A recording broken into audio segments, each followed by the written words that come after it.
자, 저희 예배 예식서가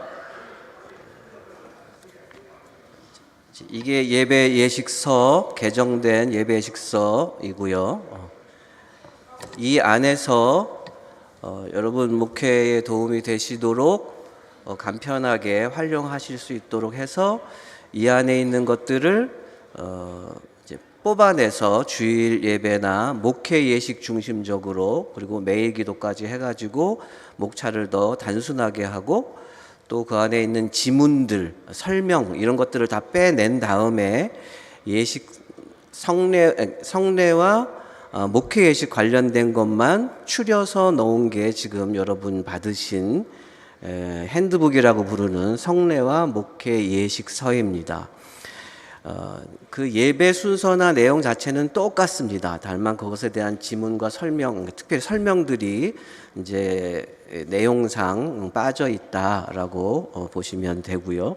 그래서 혹시라도 이 핸드북만을 가지고 계시다가 이제 내용으로 보시건데 왜 이런 내용들이 있을까라는 게 의문점이 생기시면 이 자체로는 해결이 안 됩니다.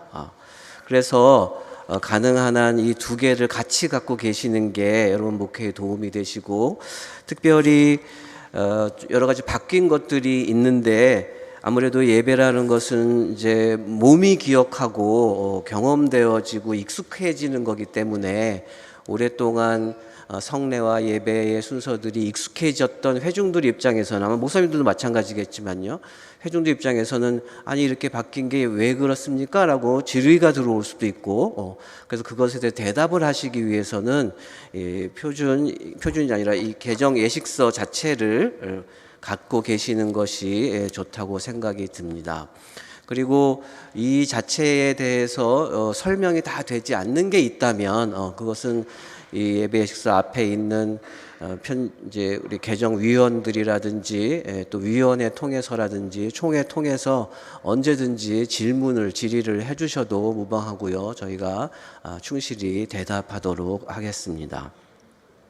그래서 제가 오늘 설명을 드리는 기본 자료는 비록 여러분은 지금 핸드북을 더 많이 배포받으셨기 때문에 갖고 계실지 모르지만 저는 이 책을 중심으로 해서 여러분에게 보고를 드리고 설명을 드리겠습니다.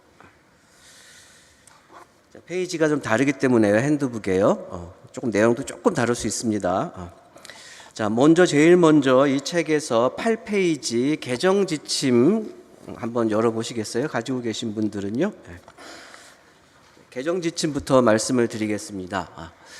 아마도 제일 첫 번째에 이전의 예식서 아시다시피 요게 이전의 예식서죠. 이전의 예식서와 이제 개정된 예식서의 가장 첫 번째의 다른 점의 출발점은 바로 지침입니다. 그래서 이번에 저희들이 다 모여가지고 이번에 무슨 어떠한 예식서를 만들어야 되나라고 하는 것을 지침을 좀 마련을 했습니다. 어떤 원칙을 마련하고 원칙을 집필위원들과 편집위원들이 다 공유함으로 해서 각각의 예배와 예식들이 하나의 목적을 달성할 수 있도록 그렇게 공통적인 지침을 마련했습니다. 그것을 여러분 사용하시는 목회자들께서 이거를 알고 계셔야 이 예배에 대해서 더 깊은 이해가 있으시기 때문에 그거 세 개를 간단하게 먼저 살펴보도록 하겠습니다.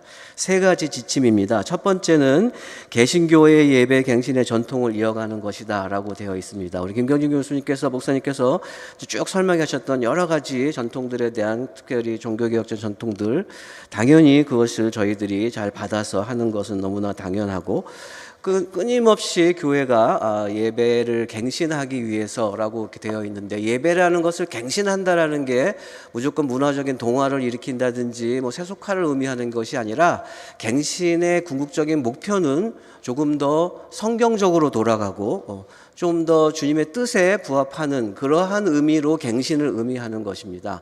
그래서 이것을 단지 새롭게 조금 문화적으로만 이해하시는 분들이 계시기 때문에 그것은 갱신의 목표와 맞지 않다. 그것은 종교개혁 정신에도 맞지도 않고요. 그래서 저희들이 갱신하는 것은 조금 더 성경적으로, 조금 더 종교개혁 정신에 맞는 것, 그것을 위한 것이다라는 것을 꼭 이해해 주시면은, 거기에 맞춰서 저희가 조금 더 노력한 것이 세부적인 것이 성찬의 신학적 확장과 성찬 기도문의 회복, 이런 게 바로 이 원칙에 의해서 저희가 실제적으로 회복하려고 했던 것들이고요. 세례도 마찬가지고 성경봉도, 성서 정과에 대한 이야기.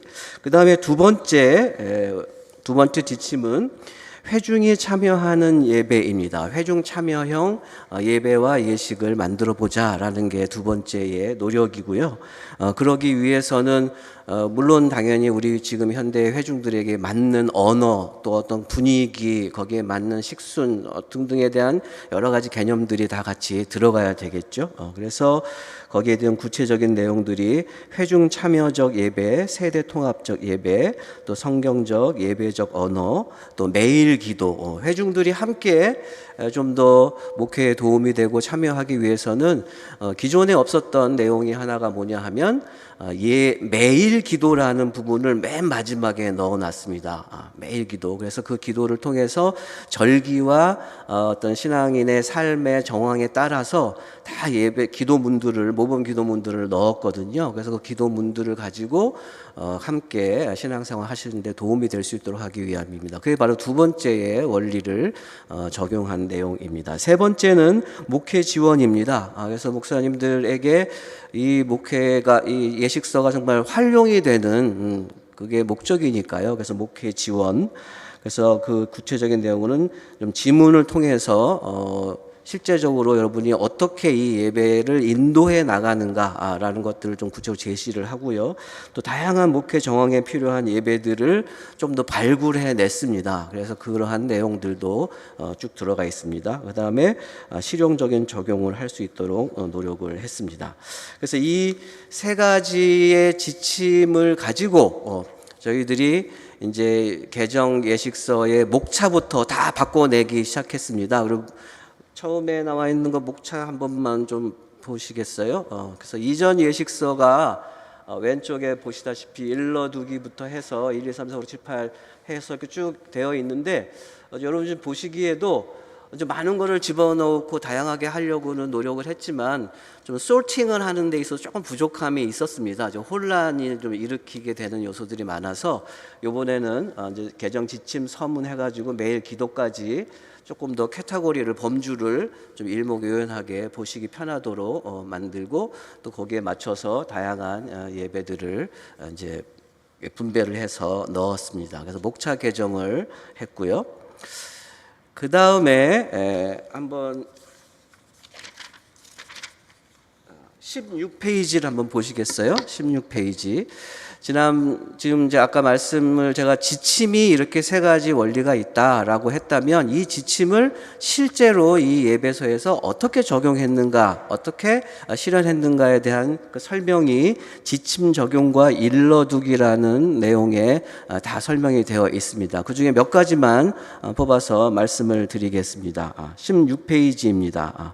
16페이지 1번을 보시면 본 예배 예식서는 장로교 예배의 전통을 이어받고라고 되어 있습니다. 여기에 뭐 당연히 여러 가지 개념적인 것도 있지만은 특별히 저희 편집위원들이나 우리 개정위원들 목사님들이 논쟁을 벌인 것 중에 하나가 이겁니다. 우리 교회의, 우리 장로교 교단의 헌법이 중요한가? 중요하죠, 당연히요. 예를 들면은 그래서 그것 때문에 논쟁의 요소가 뭐였냐면은요, 포도주가 맞나 포도즙이 맞나입니다. 여러분 어떻게 생각하십니까? 포도주, 우리 성경에는 포도주로 되어 있죠. 근데 우리 교회의 헌법은 포도즙으로 되어 있습니다. 그래서 이것 때문에 진짜 많은 이야기들이 있었고요. 그래서 결론적으로는 위원회에서는 그래도 우리 교회의 헌법에 준해서 하는 것이 옳다 해서 포도즙으로 다 정리를 했습니다. 예를 들면 이제 그런 겁니다. 그런 것처럼 여러 가지 예식에 대한 내용들이 우리 장로교 통합 측의 이 총회의 헌법을 준수하는 쪽으로 노력을 했습니다. 그 다음에 우리 두 번째, 네 번째를 보시면요, 네 번째 주일 예배에 대한 이야기입니다. 여러분, 이전의 예식서에는요, 주일 예배의 형식이 자그마치 9개가 제공되었습니다. 그러니까 욕심이, 우리 김경진 교수님 너무 욕심이 우리 너무 많은 걸 해드리고 싶어서 다양한 예식들을, 주일 예배 형식들을 제공을 했는데, 그게 오히려 이제 또 헷갈리기 시작하는 거죠. 그래서 9개 중에 5개, 6개가 성찬 없는 거, 그리고 또 서너 개는 성찬 있는 거, 이렇게 해가지고 했는데, 너무 혼란스러운 면이 또 없지 않아 있었죠. 그래서 우리 주일 예배라는 어떠한 그 딱 범주를 두고, 주일 예배는 요번 예식서에서는 2개만 제공을 합니다. 2개만요. 그래서 그게 2개의 형식을, 큰 차이는 없습니다. 그래서 앞에 주일 예배 1 형식이 조금 더 업그레이드가 된 거다, 이렇게 생각을 하시고, 이 형식이 기존에 드리고 있는, 보편적으로 드리고 있는 형식에 좀 더 가깝다, 이렇게 생각하시면 됩니다. 그래서 그 내용도 제가 좀 설명을 드렸고, 그 다음에는 오른쪽 17페이지에 가시면은 성찬과 7번과 8번이 성찬과 세례에 관련된 내용인데, 요거는 이제 뒤에 가서 실제 그 예식을 설명하면서 제가 말씀을 드리겠습니다. 그리고 나서 12번 같은 경우에 매일 기도를 저희가 넣었다고 말씀을 드리고요.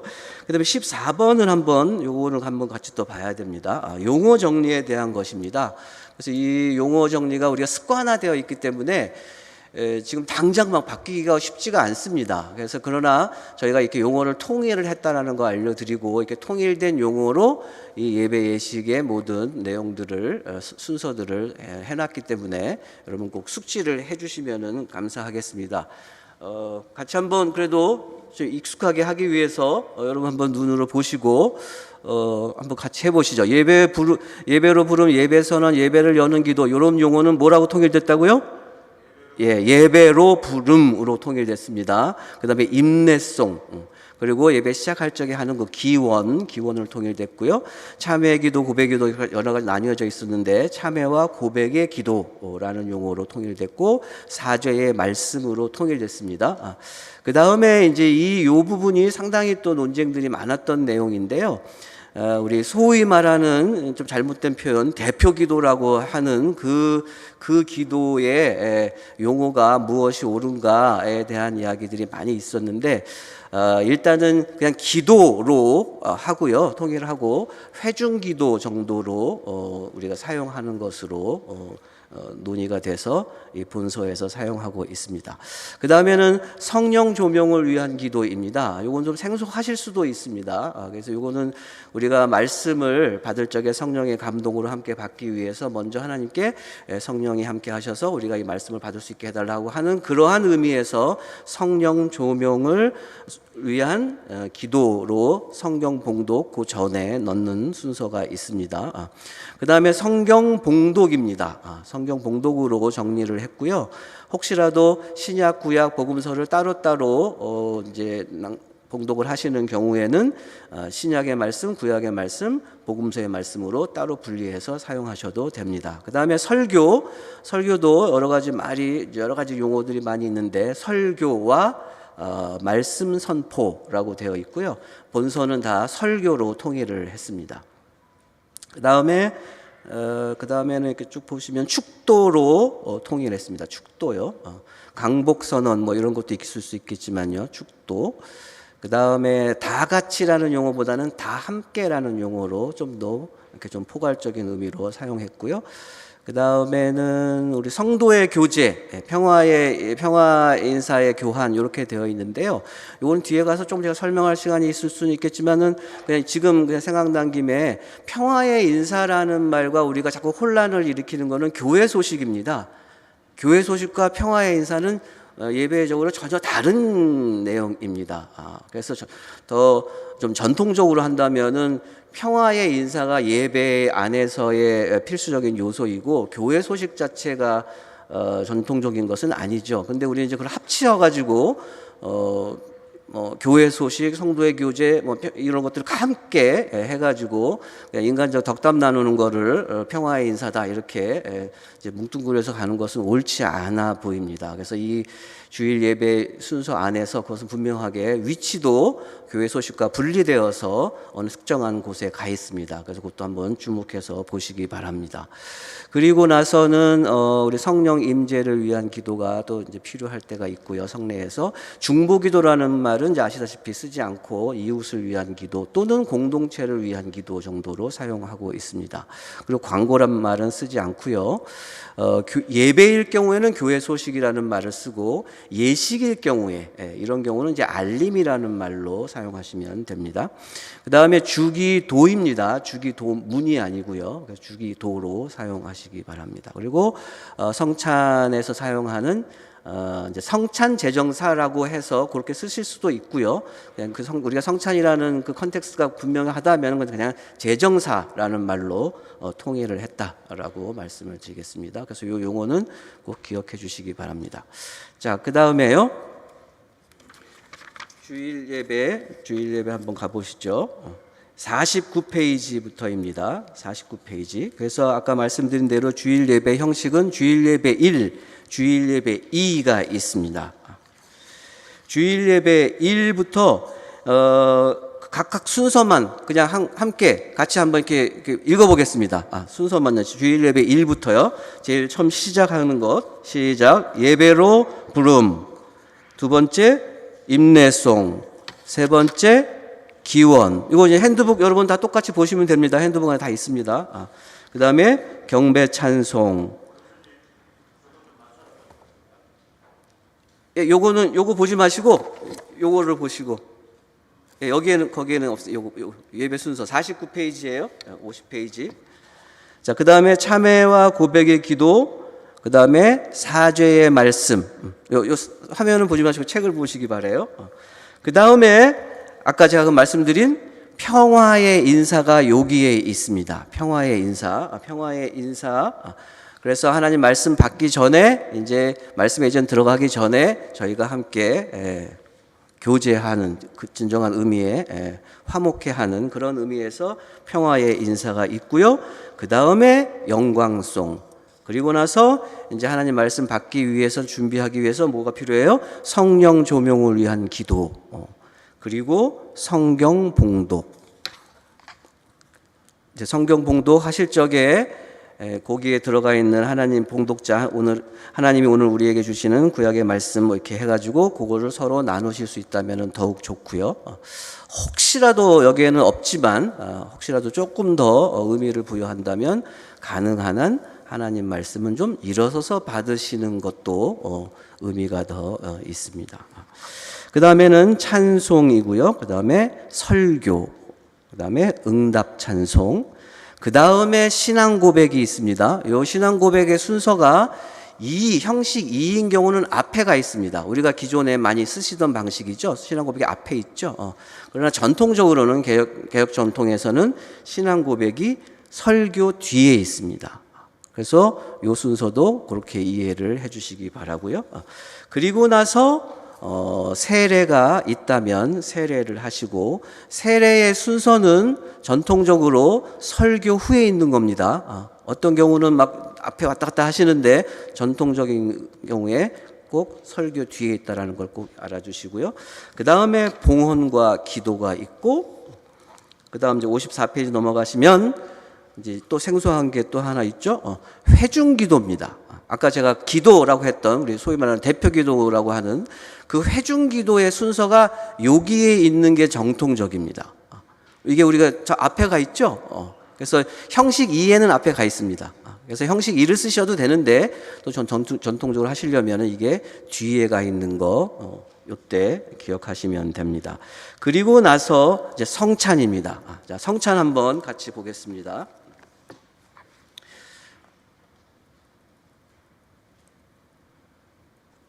자, 성찬 요 화면 한번 봐주시겠습니까? 이전 예배서와 이제 개정 예배서의 성찬의 차이입니다. 순서의 차이요. 지난 그 이전 예배서에서는 성찬이 예배 6, 7 그리고 8 같은 경우 세 군데의 성찬이 되어 있는데 성찬의 형식이 다 달랐습니다. 이렇게요. 다 달랐습니다. 그래서 목사님들도 이것도 어느 형식을 취해야 되는가 아주 좀 고민이 되실 수 있는 문제가 있었죠. 그런데 다르긴 달랐는데 다른 거를 그냥 받아들이기보다는 조금 부족한 것들이 없지 않아 있었습니다. 그래서 그것을 요번에 개정 예배서에서는 조금 더 이제 좀 정리를 하고 정리를 한다라는 것은 그냥 막 집어넣는다 그 뜻이 아니라 조금 더 초기 교회의 전통에 맞도록 좀 더 회복을 했다 이렇게 좀 더 말씀을 드릴게요. 그래서 성찬 감사 기도라는 말로 그 각각의 기도의 요소들을 통일을 해서 한 번에 다 집어넣었습니다. 그리고 나서 주기도, 떡을댐, 분병분잔, 성찬 후 기도 이렇게 일목요연하게 정리가 되어 있습니다. 오른쪽에 있는 형식 2도 다만 우리가 조금 더 익숙한 종교개혁 전통 안에는 뭐가 있냐면은 제정사를 맨 앞으로 빼는 경우가 있거든요. 그래서 그거를 받아들여서 형식 2에서는 제정사를 맨 위로 빼고 성찬 1에서 중간에 있죠. 그것을 맨 위로 빼고 나머지 한두 개를 조금 정리해가지고 나머지 성찬 감사 기도를 한 다음에 주기도 떡을댐 요거는 똑같이 다 되어 있습니다. 그래서 주기도라가 여기 있다라는 거를 꼭 기억해 두시기 바랍니다. 주기도가요. 이제 주로 성찬을 하지 않기 때문에 주기도가 앞쪽에 가 계시는 경우가 있겠죠. 그러니까 주로 성찬 없이 주로 예배를 많이 드리기 때문에 앞쪽에 있는 게 익숙하다 보니까 성찬을 하게 되면은 그냥 주기도를 거기다 두고 성찬 때에는 주기도를 안 하게 되는 거죠. 근데 그런 또 정통이 안 맞거든요. 주기도는 이 성찬 안에 있어야 되거든요. 그래서 저희가 이 주일 예배의 폼을 두 가지를 제시하면서 성찬을 함께 하는 것을 기본 형태로 드렸습니다.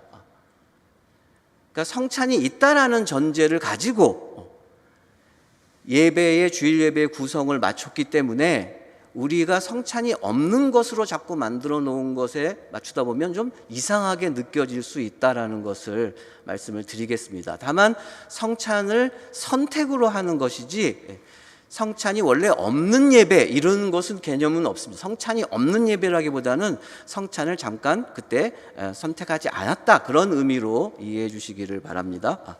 그래서 성찬 감사 기도라는 것으로 해서 수르숨 코르다부터 쭉 되어 있는데 그것만 같이 한번 봐주시기 바랍니다. 이게 좀 성찬 기도문이 뭐 이렇게 기냐라고 여러분 좀 불평을 하실 수도 있어서 의미를 좀 부여해 드려야 되기 때문에 자 54페이지입니다. 54페이지 성찬 감사 기도 형식 1 제일 처음 나오는 게 집례자부터 시작하는 주님께서 여러분과 함께 하시기를 원합니다. 자 여러분 한번 하시죠. 예, 여러분의 마음을 하나님께 향해 활짝 여십시오. 예, 이렇게 해서 하나님께 마음을 원래 원어는 하나님께 마음을 올려드린다 그런 뜻입니다. 이렇게 올려드린다. 그래서 그것을 원어로 하면은 그거를 수르슴 코르다라고 부릅니다. 수르슴. 그래서 그 우리 구교나 또 다른 전통에서는 그냥 뭐라 한글말로 마음을 드높이 뭐 이렇게 한글로 번역해서 이 기도문을 표현하기도 합니다. 그래서 그냥 그게 여러 가지 혼란이 있기 때문에 그냥 원어로 수르슴 코르다라고 했습니다. 이게 무슨 뜻인지 하면 다시요. 마음을 열고 하나님께 올려드린다 그 뜻이에요. 그래서 그 문답형에 요 기도문이 정통적으로 초기 교회에서 늘 있었습니다. 그래서 요게 맨 앞에 들어갔고요. 그 다음에 기도문이 이름이 뭔가요? 서문입니다. 이것도 말이 한국말 번역이 서문이라고 되어 있는데 실제로는 사실은 서문이라는 게 그냥 앞에 들어가는 말처럼 뭐 있어도 되고 없어도 되고 그런 뜻은 사실 아닙니다. 원래의 기도문, 성찬 기도문 중에서 이 서문이 위치하는 그 위치의 의미와 내용은 매우 중요합니다.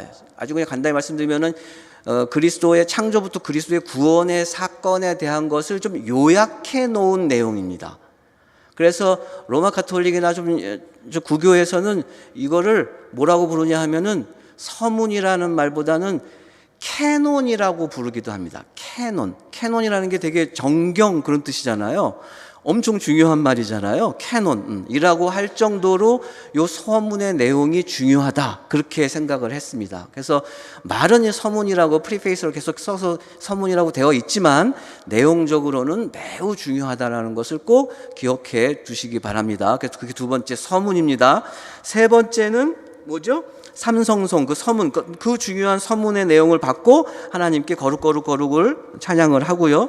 그 다음에 나오는 게 집례자가 하는 게 감사입니다. 그래서 우리가 창조 이제부터 해가지고 우리가 이렇게 살아갈 수 있고 섭리하시고 이런 것들은 감사를 드리는 감사의 내용이 있고, 그 다음에 나오는 게 여러분이 제일 잘 아시는 제정사입니다. 고린도 전서 11장에서 사용하는 제정사를 바로 이어서 사용을 하십니다. 그리고 나서 제정사가 끝나고 나서 그 다음에 56페이지에 가시면은 뭐가 있나요? 기념이라고 되어 있습니다. 기념. 기념이라는 말은 다른 말로 거기에 왜 그럼 기념, 뭐가 기념인가? 이렇게 기억 좀 저기 얘기하실 텐데 56페이지 맨 두 번째 줄 같이 한번 읽어볼까요? 56페이지 두 번째 줄요. 예수 그리스도 안에서 행하신 하나님의 은혜로우신 역사들을 기억하면서, 그 기억하면서의 기억의 원어가 안남문네시스입니다. 안남문네시스, 기억, 우리가 기억하면서 기념하면서라고 사용하는 그 단어입니다. 그래서 그 안남문네시스라는 말, 기억이란 말을 빼가지고 기도문의 이름으로 붙여서 사용하기 때문에 기념 또는 기억입니다. 기억. 그래서 요 구문이 있는 게 또 가장 전통적인 초기교회가 늘 기도해 왔었던 내용이기 때문에 또 들어가 있습니다. 그 다음에 기념의 환호를 하고요. 그 다음에 다시 또 마지막으로 집례자가 성령 임재, 에피클레시스라고 합니다. 여러분 집례자가 하시는 거 보면 거기 보면은 거룩한 성령을 부어 주시옵소서라고 되어 있죠. 그 기도문의 시작이요. 중간에요. 그래서 그게 바로 성령 임재를 구하는 기도, 그리고 마지막 독설로지 송영으로 끝나게 되어 있습니다. 지금 제가 이렇게 쭉 정리해드린 수르숨 코르다부터 송영까지 한 7, 8개의 그 성찬 기도문 안에 요소들이 7, 8개가 쭉 들어가 있는 게 초기 교회의 정통입니다. 전통입니다.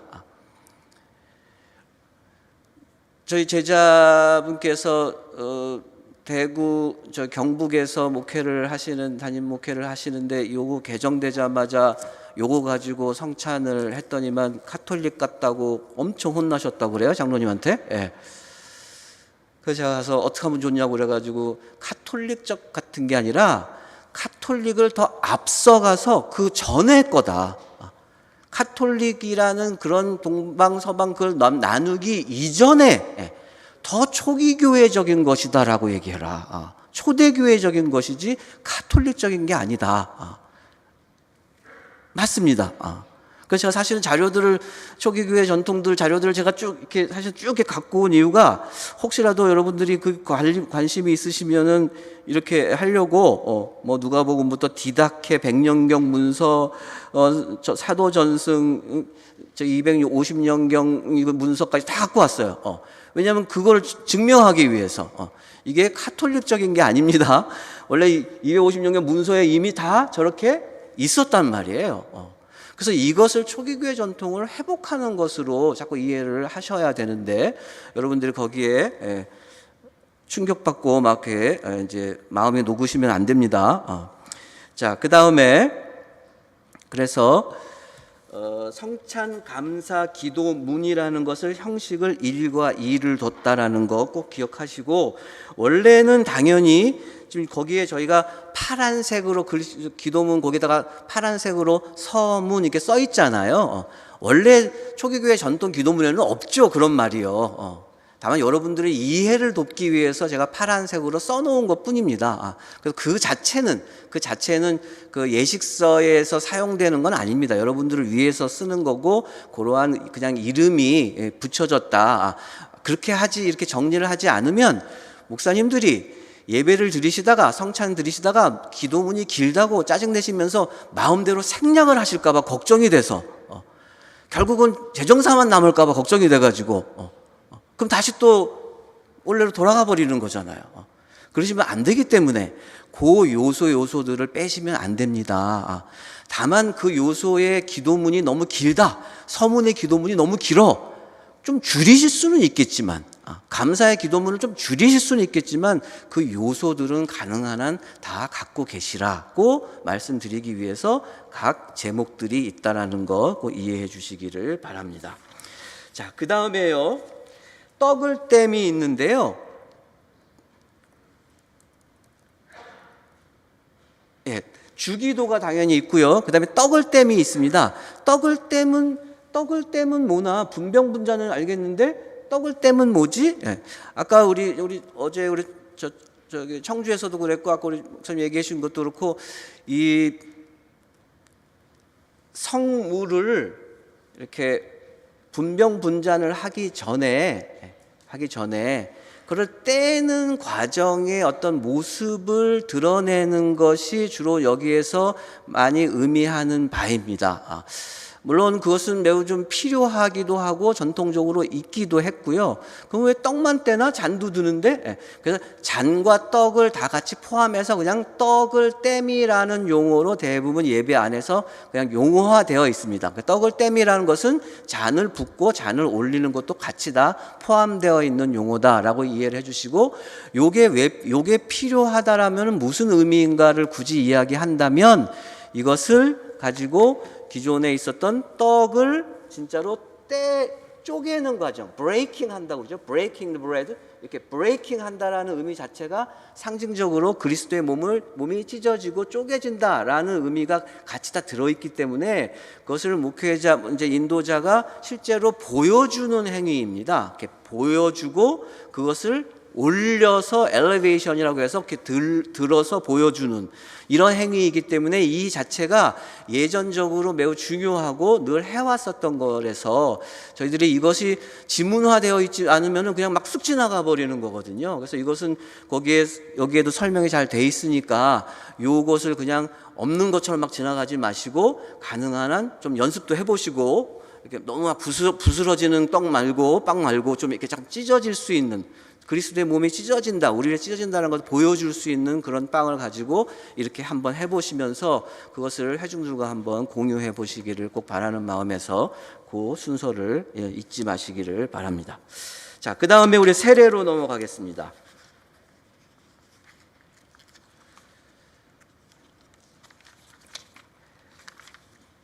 (151페이지입니다) 세례 예전에서 저희가 사용하는 다양한 방식들, 세례 신학에 대해서 한번 읽어보시고요. 이제 예전에서 사용하는 세례를 의미해서는요, 저희들이 중간에 보시면 151페이지 교회 형편에 따라서 세례를 하는 시간들은 사실은 정해져 있지는 않습니다. 그것은 교회 형편에 따라서 하시고, 물론 특정한 절기 때 하시는 것이 주로 의미를 많이 갖긴 하지만요. 그 다음에 세례하는 방법에 대해서는 물에 다 들어가는 것, 침수, 그 다음에 머리에 3번 붓는 거, pouring, 이렇게 붓는 거, 그 다음에 머리에 이렇게 해서 뿌리는 것도 있고요. 그 다음에 손을 물에 적셔서 이렇게 얹는 거, 이러한 4가지 방식들이 저희가 다 할 수 있습니다. 그러니까 그것에 대해서 특별히 상황이 되시는 대로 그건 하시기 바라고요. 그 다음 두 번째입니다. 두 번째 줄에 성령의 인침에 대한 겁니다. 우리 김경진 목사님이 아까 설명을 열심히 해주셨는데 사실은 열심히 하면 할수록 헷갈릴 수도 있습니다. 여러분, 우리 목사님들 되게 헷갈립니다. 이게 도대체 입교랑 이게 관계성이 이게 어떻게 되는 거야 해가지고 많이 고민들 하시고 헷갈리시는데, 자, 여기 우리 예배 예식서에서는 따로 견진이나 이런 게 되어 있지 않게, 우리는 이제 개신교회는 그런 게 없기 때문에 성령의 인침이라는 말 또는 성령의 확증이라는 용어들을 사용해서 이해해 주시기 바랍니다. 여기다가 굳이 제가 성령 세례라는 말을 쓰기는 썼으나 사실은 성령 세례라는 말은 성경에 없습니다. 성령 세례라는 말은 뭐 성령이 뭐 이렇게 다른 서술화되어 있는 용어는 있지만 성령 세례라는 말 자체가 명사화되어 있지 않습니다. 그것은 오히려 뒤에 신학화된 것이고 주로 이제 성령론자들이나 순복음 계열이나 이쪽에서 성령을 받는 것, 어떤 은사 현상적인 것을 더 강조하기 위해서 성령 세례라는 말을 더 강조하게 되고, 그게 우리가 오히려 받아가지고 성령 세례 이렇게 돼버렸어요. 그러니까 이거는 좀 안 맞는 말입니다. 우리에서 말하면은 우리는 성령 세례라는 말을 쓰시면 안 되고 세례 안에서 성령의 확증을 받는다, 이렇게 생각하셔야 됩니다.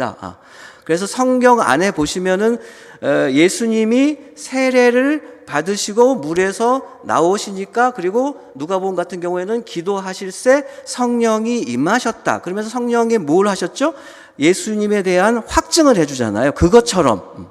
그래서 그것이 초기 교회로 넘어가면서 예를 들면은 우리 빌립 사마리아 같은 경우에도 예수의 이름으로 세례는 받았지만 아직 성령을 받지 않았다라고 하는 게 성령의 은사 개념보다는 성령의 확증 개념으로 이해하셔야 된다는 거예요. 그리고 또 사도행전 19장에 가면은 바울의 그 제자들 거기에 있을 적에 그 세례하는 거기도 보면은 물로 세례는 받았지만 아직 이 사람들이 성령을 받지 않았다, 그 얘기가 나오고 안수하는 얘기가 나오죠. 저희가 지금 여기서 얘기하고 싶은 것은 구교적인 견진을 얘기하려는 것도 아니고 순복음적인 어떤 성령 세례를 얘기하려는 것도 아닙니다. 그냥 성경 안에서 예수 그리스도인으로 성령의 확증을 받는다는 그냥 단순한 개념으로 생각하시고, 그것을 표현하기 위해서 안수라는 것, 왜냐하면 성경에 있으니까 안수라고, 그것을 저희가 사용한다라는 것까지만 이해를 그냥 하시는 게 제일 속 편하실 것 같아요. 그래서 그렇게 해서 저희가 설명을 거기다가 해놨습니다. 물론 그것을 더 예식화가 되고 막 그러다 보면 초기교회 같은 경우는 막 기름도 사용하고 어떤 뭐 성호도 긋고 뭐 별의별 걸 하지만 저희는 그런 것까지는 말고 그냥 성경 안에 있는 요소로서의 어떤 예식의 회복이다라는 정도로 이해해 주셨으면 좋겠습니다. 그게 제가 151페이지에서 말씀드린 겁니다. 그 다음에 151페이지 마지막 맨 밑에 부분, 세례 재확인 예식이라는 게 있습니다. 세례 재확인 예식. 단언적으로 얘기하면 세례 재확인 예식은 성례는 아닙니다. 세례를 재확인하는 의미로, 다시 말하면은 이제 기존에 우리 다른 개신교 교단이나 이런 데서 많이 이것을 이제 활용하고 있습니다. 그래서 이번에 저희가 넣었고요.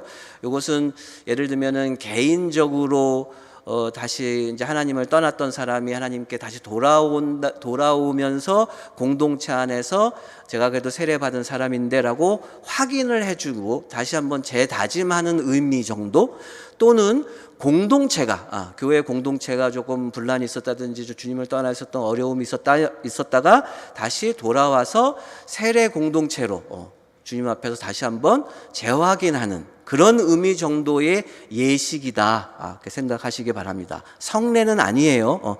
다만 그게 이제 세례라는 말이 들어가 있기 때문에 성례 섹션에서 세례 쭉 하고 지적 장애인 세례 끝 마무리에 세례 재확인 예식이 들어가 있습니다. 그거 한번 여러분 참고하시기 바랍니다. 자, 그 다음에 그러면은 성인 세례를 한번 확인하겠습니다. 160페이지입니다.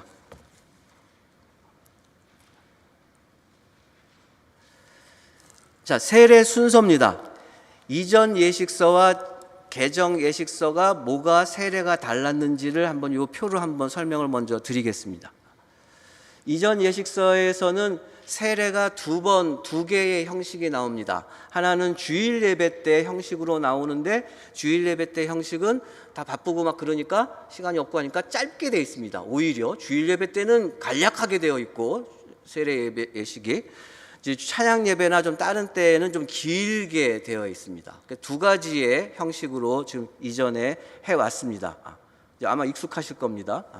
자, 그런데 개정 예식서에서는, 예식서는 호명 이렇게 해가지고 이렇게 되어 있습니다. 빨간 글씨는 다르다, 그 뜻입니다. 바뀌었다라는 내용입니다. 어떻게 바뀌었는지, 이런 것들이 어떻게 바뀌었는지를 설명을 드리겠습니다. 자, 160페이지 한번 보시죠. 예식 선언문부터 시작합니다. 이것은 다 똑같습니다. 예식 선언은요. 다만 예식 선언은 꼭 기억하셔야 되는 게 이 예식이 그저 인간적인 공동체적인 확증해 주는 그런 게 아니라 하나님의 말씀에 의해서 주어져 있는 어떠한 예식이라는 것을 증명하기 위해서 성경 본문을 가지고 예식 선언을 하는 것이 정통적입니다. 그래서 성경 봉독을 그 안에 같이 넣어서 예식 선언을 하시고, 그 다음 두 번째는 호명입니다. 세례 후보자 호명하는 거.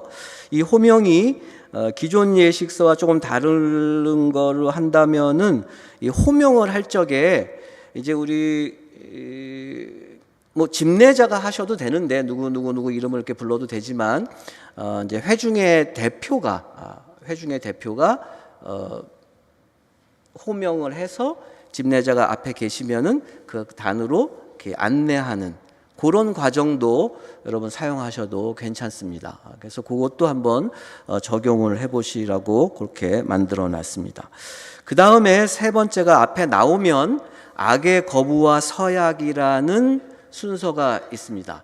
요게 조금 마음이 좀 불편하실 수도 있습니다. 이 원래의 초기교회 전통적인 문화적, 그 당시의 문화적 요소로 언어적으로만 한다면 뭐 이런 표현으로 사용하기도 합니다. 뭐 사탄을 저주하고 이런 용어로도 아마 이제 옛날에 사용했었습니다. 근데 그런 것들이 우리 한국 개신교회 저희들 전통에서는 용어상이 상당히 받아들이기가 좀 어렵더라고요. 그래서 저희가 그냥 악을 물리치고 악을 거부한다라는 용어로 좀 순화해서 의미는 두고 용어는 조금 수정을 해가지고 이렇게 악의 거부와 서약이라는 말로 넣었습니다. 이것은 초기 교회에서 가장 공통적인 전통이었습니다. 가장 공통적인, 심지어는 우리 종교개혁 전통 안에서도 이것은 있습니다. 물론 없는 데도 있지만 있는 데도 있습니다. 그래서 악의 거부와 서약을 한번 같이, 여러분 얼마나 좀 이상한지 한번 실제로 한번 읽어볼까요? 여러분이 한번 저한테 한번 물어봐 주시죠. 시작. 예, 거부합니다. 여러분 어떠십니까? 좀 불편하십니까? 예. 그래서 이거를 하는 이유가 초기 교회 때는 세례를 받기 전에 본인이 주로 서쪽을 바라보고 사탄을 물리쳐내는 것, 저주에서 보내버리는 것. 그래서 이제 원래 용어로 한다면은 사탄의 너의 권세와 너희가 뭐 했던 무슨 뭐 예배와 뭐를 다 나가라, 다 가라, 막 이런 식으로 저주하는 용어들이 좀 길어요. 이거는 이제 너무 기니까 짧게 만든 겁니다. 그거를 하고 나서 그 다음에 동쪽을 바라보고 이제 사탄이 악이 나갔으니까 뭘 받아들여요? 그리스도를 받아들이는 겁니다. 그 두 번째가 바로 서약입니다. 서약이 주님을 받아들인다라는 의미가 두 번째 내용입니다. 한번 읽어봐 주시죠. 시작.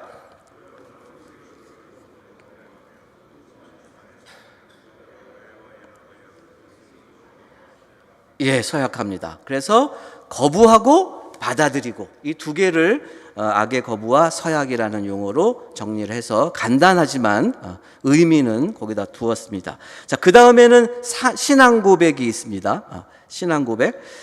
그 이전에는 신앙 고백을 사도신경으로 그냥 대체를 했었습니다.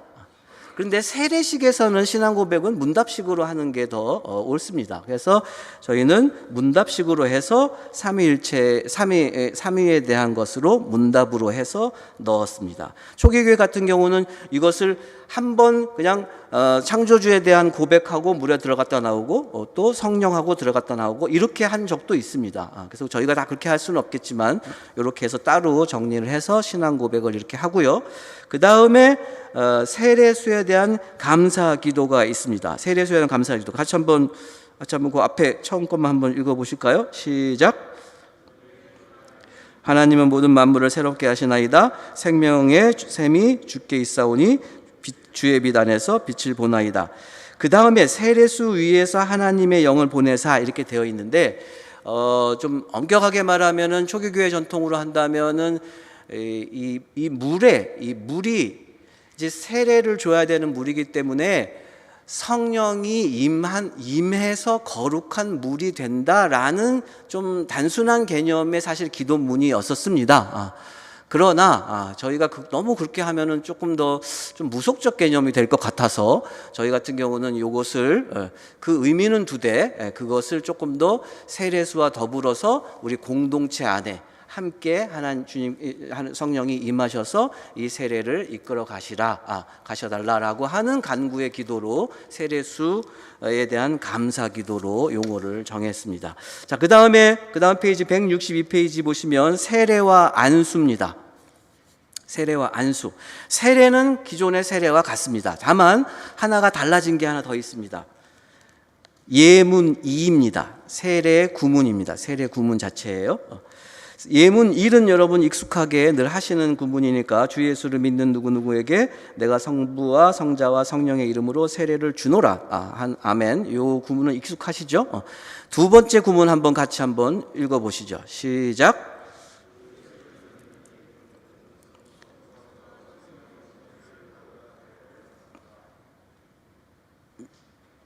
의미가 와닿으십니까? 첫 번째와 두 번째가? 첫 번째가 이 집례자 중심적 표현이라면 이 두 번째는 집례자가 빠지죠. 그래서 성부, 성자, 성령의 이름으로 세례를 이 사람이 받노라가 되어 있습니다. 그래서 이 두 개의 구문이 예배의 전통 안에서는 늘 있어 왔습니다. 뭐 이제 이 뒤에 것을 굳이 더 어디 구체적으로 한다면 좀 동방교회 전통에 가깝긴 하지만요. 그래서 이 두 개가 어떤 뒤에 것이 특별히 뭐 잘못됐다 이렇게 생각하지는 마시고 여러분의 어떤 신앙적 관점 안에서 두 개를 사용을 하시기를 바랍니다. 그 다음에 안수입니다.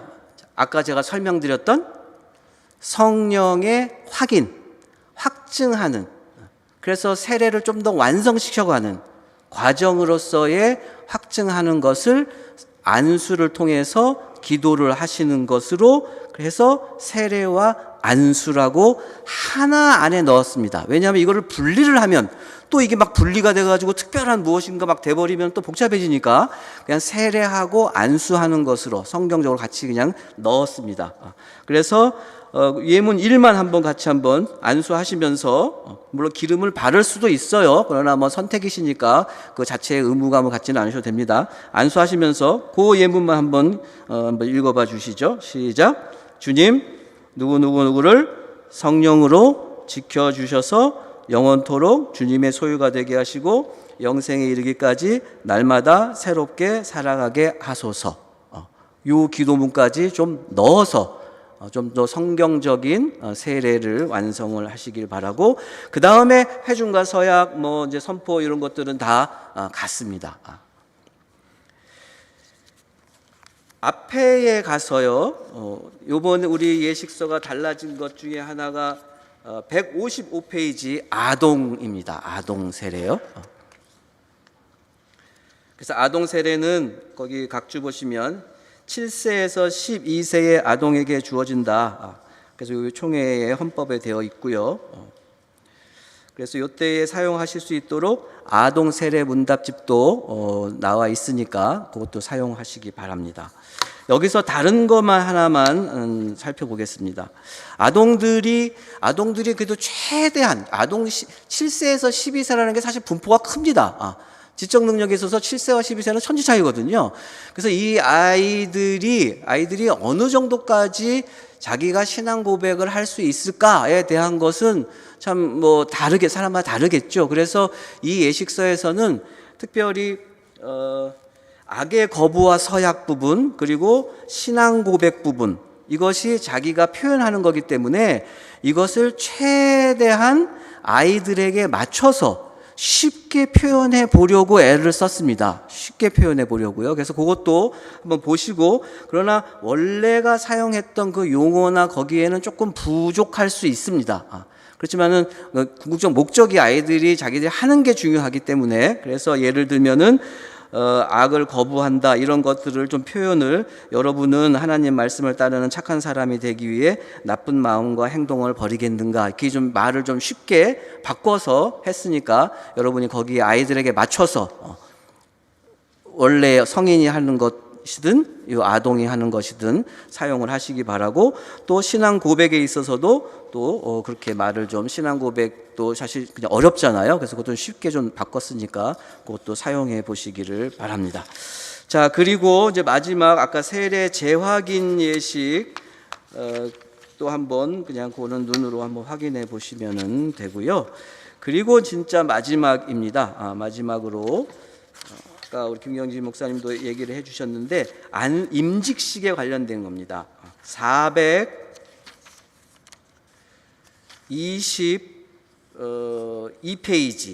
422페이지 목사 안수와 관련 있습니다.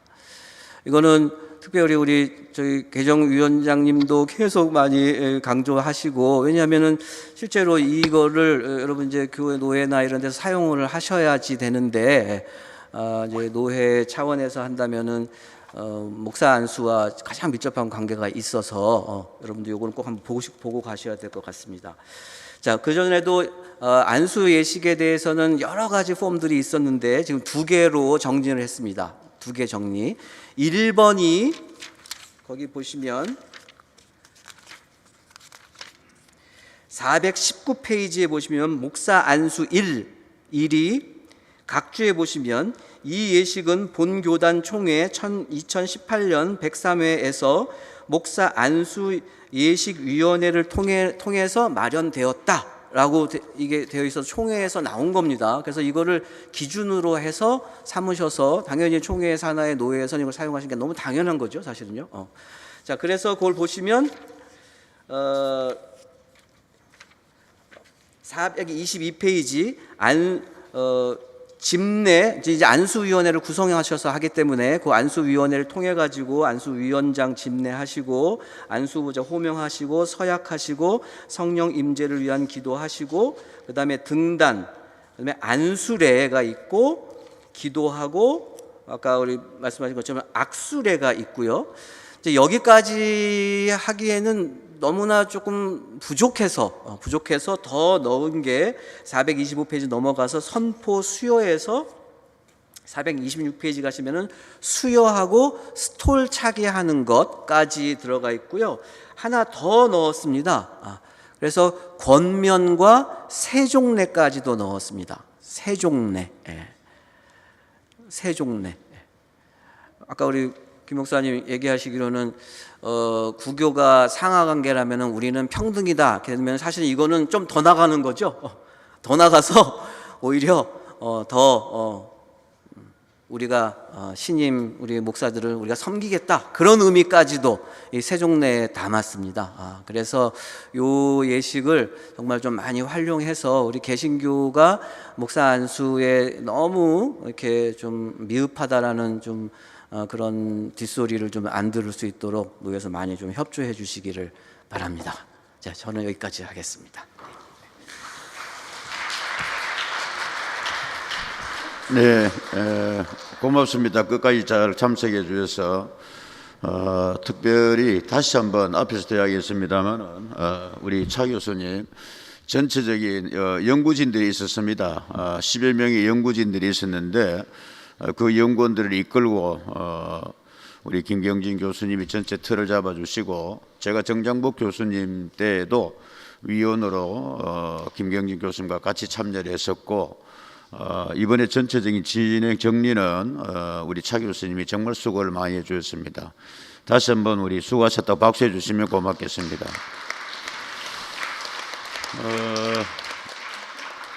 이 예식서의 큰 의미 가운데 하나가 자칫 잘못하면 오해될 수도 있습니다만은, 사실 우리 다 교단에 속하여 있고 또 안수를 받아서 목회자가 되셨는데, 목회자에 대한 그 안수 문제로 인해서 교단이 많이 좀 이렇게 어지럽고 힘들었었습니다.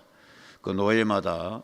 그래서 요 예식서 나오기 1년 반 전에 김경진 목사님과 제가 그때 이제 목사 안수 예식 위원장이 되어서 총회에서 저희들에게 임무를 줬어요. 어떻게 하면은 목사 안수 예식을 잘 이렇게 의미를 살려서 하되 총회 안에 이 목사 안수에 대한 예식 문제로 인해서 분쟁이 안 되도록 그렇게 좀 이렇게 예식서를 해 주시오라고 해서 방금 우리 차 교수님 이야기했습니다마는 목사 임직식에 대한 걸 새로 만들어서 좀 장로님들의 그러한 불만도 있었습니다마는 총회를 통과해서 그렇게 예식서를 목사 임직식에 대한 걸 새롭게 만들었습니다.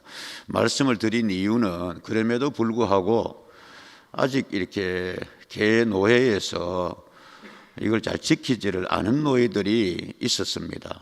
서울에 어느 노예라고 말씀드리지는 못하겠는데 총회장님을 얼마 전에 지낸 노회에서 바로 또 그런 일이 있었습니다. 그래서 옛날식으로 해서 쉽게 말하면 장로님들이 안수를 해도 되나 안 되나 그런 걸 가지고 또 노예가 힘들었거든요.